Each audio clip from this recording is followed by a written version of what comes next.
आणि आता पाहणार आहोत सविस्तर महामुंबईच्या अगदी सुरुवातीला या क्षणाची मोठी बातमी। राज्य मंत्रिमंडळाचा विस्तार लवकरच केला जाणार आहे अशी माहिती मुख्यमंत्री एकनाथ शिंदेंनी दिली आहे। एकनाथ शिंदे दिल्ली दौऱ्यावरती असून राज्य विधिमंडळाच्या पावसाळी अधिवेशनापूर्वी हा विस्तार होईल असंही त्यांनी सांगितलंय। त्याचप्रमाणे मंत्र्यांच्या यादी संदर्भात मुंबईमध्ये चर्चा होईल असंही त्यांनी सांगितलं।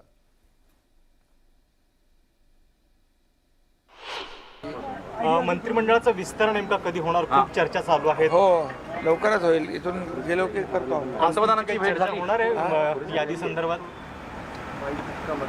नाही, यादी संदर्भात चर्चा मुंबईत होईल, नाही इकडे कुठे होणार। पण असं काही आहे का की सुप्रीम कोर्टाच्या सुनावणीमुळे विस्तार थांबलेला आहे? असं काहीच किंवा 1 नाही, तारखेपर्यंत होणार नाही? सुप्रीम कोर्टाने असं काही सांगितलेलं नाही।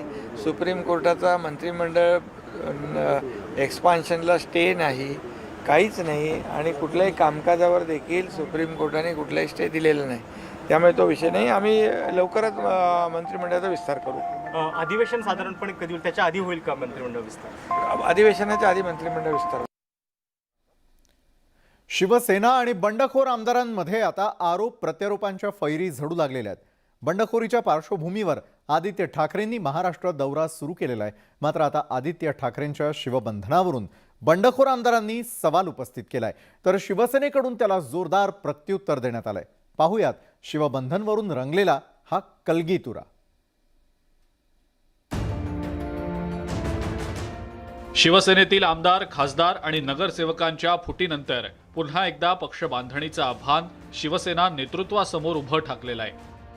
त्यामुळेच आता एकीकडे शिवसेना पक्षप्रमुख उद्धव ठाकरेंनी पक्ष पदाधिकाऱ्यांच्या बैठकांचा धडाका लावलाय, तर दुसरीकडे युवासेना प्रमुख आदित्य ठाकरेंनी राज्याचा दौरा सुरू केलाय। पण शिवसेनेची भविष्यातली वाटचाल खडतर असणार आहे आणि त्याचे संकेत आतापासूनच मिळू लागलेत। बंडखोर आमदारांनी थेट शिवसेना नेतृत्वालाच आव्हान द्यायला सुरुवात केली आहे। नांदगाव विधानसभा मतदारसंघाचे शिवसेनेचे आमदार सुहास कांदेंनी त्याला सुरुवात केली आहे। आदित्य ठाकरेंच्या नाशिक दौऱ्याच्या पार्श्वभूमीवर सुहास कांदेंनी आदित्य ठाकरेंवर टीका करतानाच जोरदार शक्ती प्रदर्शन केलं। तसंच शिवबंधनाच्या मुद्द्यावरून आदित्य ठाकरेंना घेरण्याचा प्रयत्न केला। काल ज्या वेळेस मी आणि माझी बायको आम्ही दोघं बसलो आणि साहेबांचं भाषण ऐकत होतो, त्यावेळेस आमच्या दोघांच्याही असं लक्षात आलं की दुर्दैवाने साहेबांच्या हातामध्ये शिवबंधन नव्हतं। मला असं वाटलं, मी एकदा बघितलं, दोनदा बघितलं, मी पूर्ण वेळ बघितलं, तर साहेबांच्या हातामध्ये जे शिवसेनेचं प्रतीक आहे, जे हिंदुत्वाचं प्रतीक भगवं, तेच आदित्य साहेबांच्या हातात नव्हतं। मला वाटतं आदित्य साहेब काँग्रेसवाल्यांच्या आणि राष्ट्रवादीवाल्यांच्या नादाला लागून आपलं शिवसेनेचं शिवबंधन विसरले की काय, भगवं विसरले की काय, हिंदुत्व विसरले की काय, असं झालं असेल तर साहेब भेटले तर मी माझ्या हाताने साहेबांना शिवबंधन बांधेल। एक शिवसैनिक एका नेत्याला शिवबंधन बांधू शकतो, तितके अधिकार बाळासाहेबांनी दिलेत। शिवसेनेतल्या बंडखोरीनंतर आता शिवसेना पदाधिकाऱ्यांकडून प्रतिज्ञापत्र लिहून घ्यायला सुरुवात करण्यात आलेली आहे। पक्षात पुन्हा फूट पडू नये म्हणून शिवसेना नेतृत्वाकडून ही खबरदारी घेतली जात आहे। मात्र आता याच मुद्द्यावरून बंडखोरांनी शिवसेना नेतृत्वाला टार्गेट करायला सुरुवात केली आहे, तर शिवसेनेकडून बंडखोर आमदारांच्या टीकेला जोरदार प्रत्युत्तर देण्यात आलंय। सुहास कांदेंना म्हणावं, शिवबंधन बांधून तुम्ही तरी काय केलं? आणि ते जरी नसते, रक्त आहे ना ठाकरे, ते बदलू शकता काय? त्यामुळे उगाच छोटी छोटी कारणं घेऊन आधीच्यानी भोंगे वाजवले, सोंगे वाजवले, हनुमान चाले, आता हे सुपारी बाजार वेगवेगळी कारणं घेऊन, म्हणजे एवढं आदित्याचं निरीक्षण तुम्ही करताय, याचा अर्थ आदित्य जे काही काम करतात ते सक्सेस होत आहे। शिवसेनेमध्ये प्रवेश करणाऱ्या प्रत्येक शिवसैनिकाच्या हाती शिवबंधन बांधण्याची प्रथा अलीकडच्या काही वर्षात सुरू झाली। मात्र त्या शिवबंधनावरूनच आता बंडखोर आमदारांनी पक्ष नेतृत्वावर टीका करायला सुरुवात केली आहे। शिवसेना आणि ठाकरे कुटुंबाविषयी टीका करणार नसल्याचं नुकतंच शिंदे गटाकडून जाहीर करण्यात आलेलं होतं। मात्र आता पक्षाचं नेतृत्व बंडखोर आमदारांच्या टार्गेटवर आल्याचं पाहायला मिळतंय। Bureau report, news 18 Lokmat. युवा सेनेचे अध्यक्ष आणि आमदार आदित्य ठाकरे शिवसंवाद दौऱ्यावरती आहेत। औरंगाबादच्या वैजापूरमध्ये शिवसैनिकांशी संवाद साधताना त्यांनी शिंदे गटावर जोरदार हल्लाबोल केला। गद्दार हा गद्दारच असतो अशी टीका त्यांनी केली। तर बंडखोरांना सगळं काही दिल्यानंतरही त्यांनी बंडखोरी का केली असा सवालही त्यांनी केला.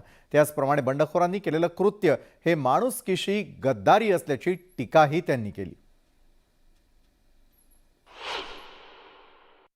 हे जे त्याने केले गद्दारीच केले. गद्दार हा गद्दारच असतो. बंडखोर हे जर असते, उठाव जर करत असते, तर एकतर हे पळून गेले नसते. दुसरं म्हणजे शिवसैनिक हा शिवसेना पक्षप्रमुखाचा आदेश हा सर्वोच्च मानतो. यांच्या रक्तात जर शिवसेना असती तर आदेश पाळला असता आणि महाराष्ट्रासाठी काम करत असते. हे स्वतःसाठी पदांसाठी काम केलं नसतं आणि गद्दारी केली नसती. त्यांच्या मनात जे खरं काही होतं ते सगळं चेहरे लोकांसमोर यायला लागलेलं. जेवढा मनात द्वेष होता, त्यांचा राग होता आमच्याबद्दल, म्हणजे आमचं काय चुकलं हेच मी विचार करतो. मी अनेकदा जेव्हा रात्री विचार करत असतो तेव्हा हेच विचार करतो की आमचं नक्की चुकलं तरी काय. ह्यांना तिकीट दिली, ह्यांना सगळं जिंकून आल्यानंतर जे काय होतं आमच्याकडे ते दिलं. कदाचित मिठी मारताना आम्ही डोळे बंद करून ह्यांना मिठी मारली, विश्वास ठेवला यांच्यावर, आणि यांनी पाठीत खंजीर खुपसला. तो खंजीर आम्हाला दिसलाच नाही. हे आमचं चुकलं असेल, हेच चुकलं असेल. कसं ते राजकारण असायला पाहिजे. चला खुल्या दिलाने समोर यायला पाहिजे आणि राजकारण करायला पाहिजे. निवडणुकीपुरतं राजकारण असतं, आरोप प्रत्यारोप असतात, ते खोटे करायचे नसतात, खरं बोलायचं असतं. पण हे 24 तास ह्याच्यातच व्यस्त होते आणि कदाचित त्याच्याकडे आमचं दुर्लक्ष झालं, कारण आम्ही लोकांची सेवा करत राहिलो, लोकांची कामं करत राहिलो. पण ह्यांनी गद्दारी कधी केली? मी जसं सांगितलं की हे पटणारं राजकारण एवढ्यासाठीच नाहीये, कारण राजकारणाची पातळी ही खालती चाललेली आहे. पण अजून एक, ही गद्दारी ही नुसतं महाराष्ट्राची गद्दारी नाही झाली, ही गद्दारी शिवसेनेशी गद्दारी नाही झाली आहे, ही गद्दारी उद्धव ठाकरे साहेबांसोबत नाही झाली, ही तर माणुसकीशी गद्दारी झालेली आहे. मंत्रिमंडळ विस्तारासंदर्भातले काही अपडेट्स आपण अगदी काही क्षणांपूर्वी पाहिलेले होते, ज्या ठिकाणी मुख्यमंत्री एकनाथ शिंदे यांनी दिलेली प्रतिक्रिया अतिशय महत्त्वाची होती. आणि त्यानंतर मात्र आता दुसरी आणखी महत्त्वाची प्रतिक्रिया आपल्यापर्यंत येते, ती म्हणजे उपमुख्यमंत्री फडणवीस देखील दिल्ली भेटीवरती आहे आणि त्यानंतर लवकरच मंत्रिमंडळ विस्तार देखील होणार आहे. त्यामुळे उपमुख्यमंत्री नेमकं माध्यमांना काय सांगतायत हेही महत्त्वाचं आहे. दिवसांपासून उत्सुकता आहे. मंत्रिमंडळ विस्तार नेमका कधी होणार, काही तारीख सांगू शकाल का? कधीपर्यंत? नाही, अजून तारीख ठरलेली नाही, पण मला असं वाटतं की लवकरात लवकर आता विस्तार होईल. त्या संदर्भातल्या ज्या काही घडामोडी आहेत त्या आमच्या चाललेल्या आहेत आणि लवकरच विस्तार आम्ही करू. आज अमित शहा आणि पंतप्रधानांचा काही अडचण आहे का? त्याच्यामुळे उशीर होतोय का? सुप्रीम कोर्टाचा याच्याशी काही संबंध नाही. सुप्रीम कोर्टाने याच्यावर कुठलेही निर्बंध घातलेले नाही. उलट सुप्रीम कोर्टात आमची केस अतिशय मजबूत आहे, त्याचा आणि याचा काही संबंध नाही. कधीपर्यंत होईल साधारण? काही त्याला सांगितलं होतं. अमित शहा आणि पंतप्रधानांची भेट झाली आज. आज असं आहे की जे काही आपले माननीय राष्ट्रपती जे आहेत कोविंद यांचा सेंड ऑफ आणि जे आपले नूतन राष्ट्रपती आहेत त्यांचं स्वागत अशा प्रकारचं एक डिनर माननीय पंतप्रधानांनी जी काही प्रोटोकॉलची प्रथा आहे त्या प्रथेप्रमाणे दिलं होतं आणि त्यामध्ये आम्हाला सगळ्यांना निमंत्रित केलं होतं. त्या ठिकाणी माननीय पंतप्रधानांची आणि माननीय होम मिनिस्टर साहेबांची अमित भाई शहांची भेट झाली. तिथे कुठली राजकीय चर्चा नव्हती. आज महाराज सोबत आहेत काय? महाराज नेहमीच आमच्या सोबत आहेत आणि भक्कमपणे आमच्या पाठीशी आहेत. सर, आज तुमचा वाढदिवस आहे, काय नेमकं शुभेच्छा आल्या ज्यावेळेस तुमची भेट झाली आणि काय संकल्प केला तुम्ही? सगळ्यांनी मला शुभेच्छा दिल्या. जे मोठ्या त्यांनी आशीर्वाद दिला, पंतप्रधान साहेबांनी देखील आशीर्वाद दिला आणि शेवटी शुभेच्छा तर त्यांच्या सगळ्यांच्या आहेतच ना माझी. सर, राज्यामध्ये पूर परिस्थिती पाहायला मिळते. आता मागणी होती की लवकरात लवकर शेतकऱ्यांना मदत जी आहे ती मिळावी, पंचनामे करण्याचे आदेश देण्यात आले. ऑलरेडी पंचनामे सुरू झालेले आहेत. मी स्वतः काही भागामध्ये जाऊन आलेलो आहे. त्या ठिकाणचं नुकसानाची पाहणी देखील मी केलेली आहे आणि निश्चितपणे ज्यांचं नुकसान झालं आहे त्या सगळ्यांना मदत मिळेल. धन्यवाद. युवा सेनेचे अध्यक्ष आदित्य ठाकरेंनी शिंदे गटावर जोरदार हल्लाबोल केला. आता शिंदे गटामधील आमदार आणि खासदारांच्या टार्गेटवर आदित्य ठाकरे आलेत. सुहास कांदे, दीपक केसरकर आणि खासदार राहुल शेवाळेंनी आदित्य ठाकरेंना चोख प्रत्युत्तर दिलंय. रामगुळणा नदीचा विकास करायला लावला. 1.25 लाख लोकसंख्येचं गाव आहे. आजही त्या गावाला 25 दिवसांनी पाणी येतं.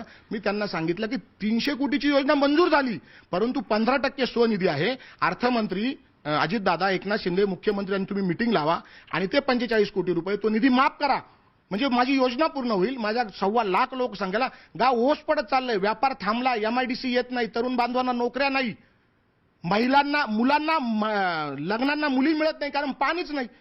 द्या असे मी कमीत कमी 100 वेळा सांगितलं, ती मिटिंग लावली नाही. जी विधानसभेची निवडणूक झालेली आहे, तर ते ज्या मतदारसंघातून निवडून आले त्या ठिकाणी शिवसेना भारतीय जनता पार्टीच्या सर्व कार्यकर्त्यांनी त्यांचं काम केलेलं आहे आणि तिथल्या मतदारांनी त्यांना शिवसेना भाजपाचा उमेदवार म्हणून त्यांना निवडून आणलं. तर आणि 19ला शिवसेना भाजपाचे युतीच्या माध्यमातून निवडून येऊ मतदारांनी त्यांना शिवसेना भाजपा युतीचा उमेदवार म्हणून आशीर्वाद दिले आणि त्यांची साथ सोडून काँग्रेस आणि राष्ट्रवादीबरोबर जाणं तर ही गद्दाराची व्याख्या होऊ शकते का हे तपासून पाहावं लागेल. त्यामुळे गद्दार कोण आहे याचं उत्तर वरळी विधानसभेतली लोकच त्यांना देतील. त्या शिवसैनिकांनी जर शिवसेना उभारली असेल तर त्यांच्या पक्षनिष्ठेवर शंका घेणं हे आम्हाला सगळ्यांना अतिशय मनाला लागलेलं आहे. तुम्ही किती यात्रा काढा, वेगवेगळ्या नावाने यात्रा काढा, आम्ही कधी तुमच्याबद्दल अनादराने बोललोय का? बोललेलो नाही आहे. परंतु जे प्रश्न लोकांच्या मनामध्ये संभ्रम निर्माण करायचा प्रयत्न केला त्यावेळेला मात्र आम्ही निश्चितपणे बोलणार. शिंदे गटामधील आमदारांना फसवण्यात आल्याचं शिवसेनेचे जनसंपर्क प्रमुख हर्षल प्रधान यांनी म्हटलेलं आहे. न्यूज 18 लोकमतचे संपादक आशुतोष पाटील यांनी त्यांची विशेष मुलाखत घेतली, त्यात ते बोलत होते. शिवसेनेला संपवण्याचा भाजपचा डाव असल्याचा आरोपही त्यांनी केला. एकनाथ शिंदेंच्या बंडाची कुणकुण उद्धव ठाकरेंना होती असंही ते म्हणाले. म्हणजे त्यांना काही कुजबूज होती, कुणकुण होती या सगळ्या असंतोषाची. आशुतोषजी, उद्धव साहेब मुख्यमंत्री होते.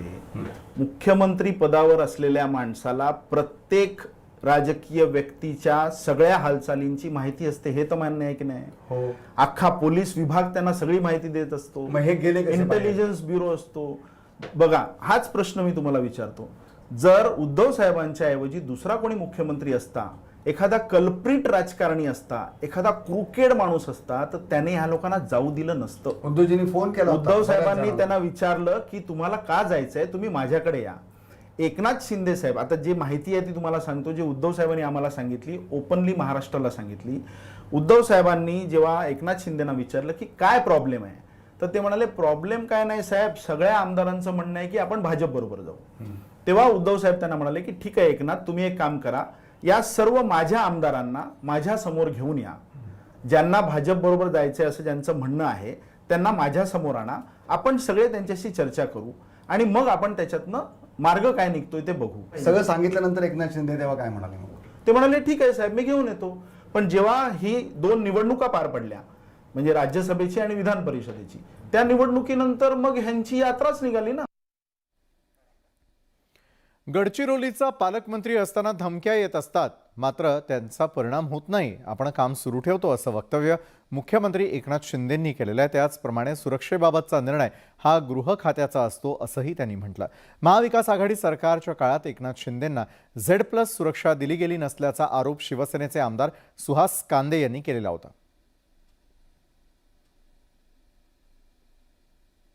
शेवटी नक्षलग्रस्त भागामध्ये गडचिरोलीमध्ये मी गेले 2.5 वर्ष काम करतो आहे आणि त्यामुळे मी त्या ठिकाणी खूप मोठ्या प्रमाणावर विकासाची कामं असतील किंबहुना त्या ठिकाणी नवीन उद्योग आहेत ते सुरू करण्याचा प्रयत्न मी केलेला आहे. त्यामुळे साहजिक आहे अशा धमक्या येत असतात, त्याला काय माझ्यावर तो काय परिणाम होत नाही. मी माझं काम सुरूच ठेवतो आणि शेवटी जे काही सुरक्षा देणं वाढवणं हा गृह खात्याचा विषय आहे, त्यामुळे मला त्याच्यावर काय भाष्य करायचं नाही. आरोप असा आहे की तुमची सुरक्षा वाढवण्याची गरज असताना त्यावेळी उद्धव ठाकरेंनी सूचना दिलेल्या होत्या गृह राज्यमंत्र्यांना की अशी गरज नाहीये म्हणून. गृह राज्यमंत्र्यांना सूचना दिल्या असेल तर तुम्ही त्यांच्याशी बोललात तर तुम्हाला नक्की काय ते कळेल.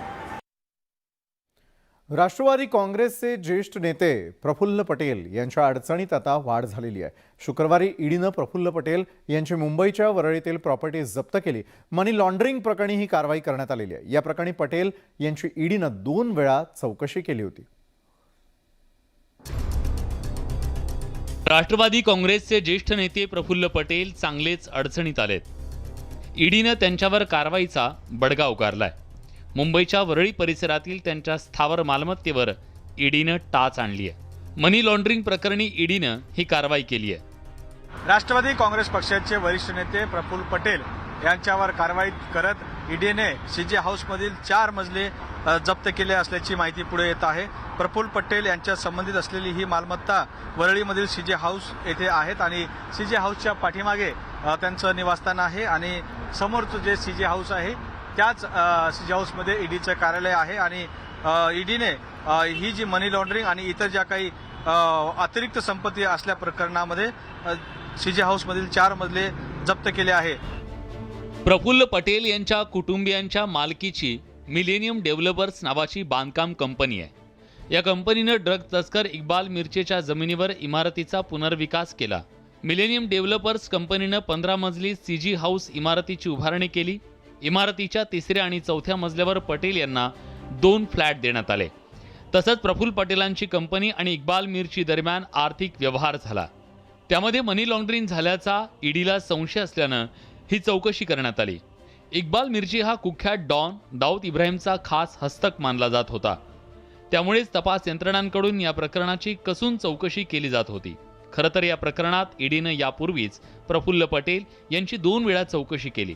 आता ईडीनं थेट सीजे हाऊसमधील पटेलांची संपत्ती जप्त करून त्यांना मोठा धक्का दिलाय. ईडीच्या या कारवाईमुळे प्रफुल्ल पटेल यांच्या अडचणीत वाढ होण्याची शक्यता वर्तवली जाते.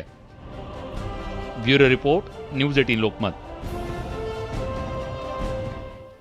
आणि त्यानंतरची मोठी आणि महत्त्वाची बातमी आहे तुमचं आमचं संरक्षण करणाऱ्या पोलिसांशी निगडीत.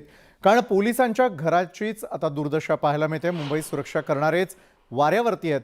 पोलिसांच्या घरांकडे सरकारचं थेटपणे दुर्लक्ष असल्याचं दिसतंय.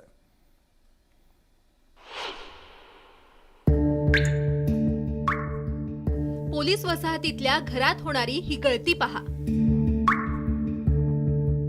छताच्या सर्व भागातून गळती होते. स्लॅब मधून गळती होत असल्यानं वस्तू या खाली ठेवाव्या लागतायत. अनेक ठिकाणी स्लॅबचं प्लास्टर गळून पडलंय. त्यामुळे सळ्या दिसतायत. घरांचा रंग तर कधीच उडालाय. भिंती ओल्या होऊन शॉक लागण्याची भीती निर्माण झालीय. मात्र तक्रारी करूनही कारवाई होत नसल्याची तक्रार रहिवाशांनी केली आहे.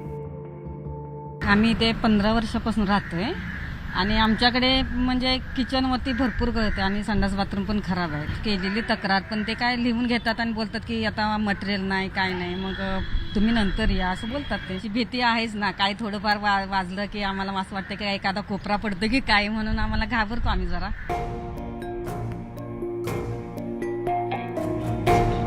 घरात पावसाच्या पाण्याची गळती होते, मात्र नळाला पाणी येत नाही. दुसरीकडे किचन मधील पाईपही तुंबलेत.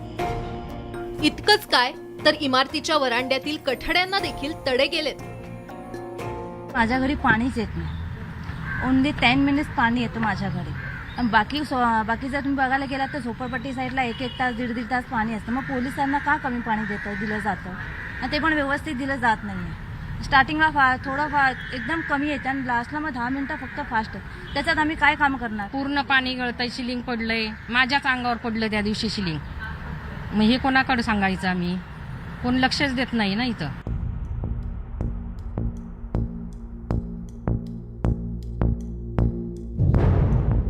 PWD कडून इमारतींची देखभाल केली जाते. त्यांनी इमारतींचं स्ट्रक्चरल ऑडिट देखील केलंय, तरीही दुरुस्तीचं काम रखडलंय. नियमितपणे मेंटेनन्स भरून देखील दुरुस्ती का केली नाही असा सवाल रहिवाशांकडून उपस्थित करण्यात आलाय. आमचं ऑफिस पहिला इथेच होतं, पण आता काय केलंय 4 बिल्डिंग 15, 16, 13, 9 अशा 4 बिल्डिंगचं ऑफिस केलंय माटून घ्यायला. त्या माटून घ्यायला ज्या मॅडम आमच्या अधिकारी बसतात, मुंडे मॅडम, त्या इथे नसतात. त्या वरळीला असतात. आम्ही जेव्हा जातो तेव्हा त्या आम्हाला कधीच अवेलेबल नसतात. दुरुस्तीची सर्व कामं पावसाळ्यापूर्वी करणं अपेक्षित असतं. रहिवासी त्यांच्या परीनं काही कामं करतात, मात्र मोठ्या रकमेची कामं करणं त्यांना शक्य होत नाही.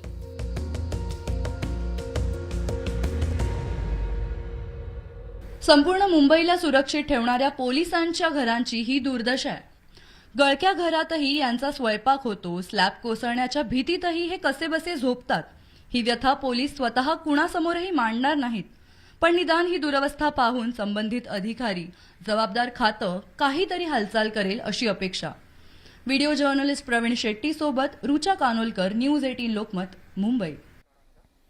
आणि त्यानंतर या क्षणाची सर्वात मोठी बातमी आपल्या समोर येते ती म्हणजे खरी शिवसेना कुणाची आहे. कारण फैसला आता निवडणूक आयोगाच्या दारात जाऊन पोहोचलाय. शिवसेनेच्या दोन्ही गटांना कागदोपत्री पुरावे सादर करण्याचे निवडणूक आयोगानं निर्देश दिले आहेत. 8 ऑगस्ट दुपारी 1 वाजेपर्यंत आपलं म्हणणं मांडण्याची मुदत देण्यात आल्याचं देखील सूत्रांकडून कळतंय. माहितीनंतर जे ती निवडणूक आयोग त्यावरती सुनावणी देखील करणार आहे.